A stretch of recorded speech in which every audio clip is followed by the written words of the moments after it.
Let's talk about what to do with eggshells. I'm Annie Warmke from Blue Rock Station, and let's take a minute to save our planet. So eggshells, most people do eat eggs.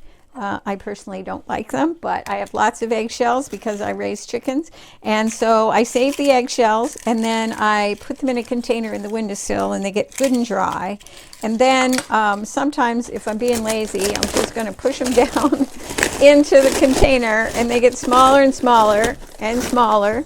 And that's fine, because what I'm going to do with these eggshells is put them in a bag and save them for the summer, and I will put them around the base of my tomato plants to add calcium and also to discourage slugs, because when they crawl over that, they're going to cut themselves and they're going to die a horrible death. The other thing I can do is grind them up into a fine pulp, and you can do this in a blender, but you can also do it in something where you can just keep smashing them until it becomes very powdery.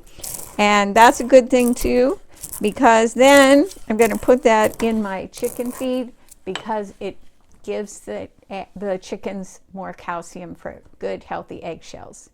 Thanks for joining me. You can find more information on living sustainably in our unsustainable world at bluerockstation.com.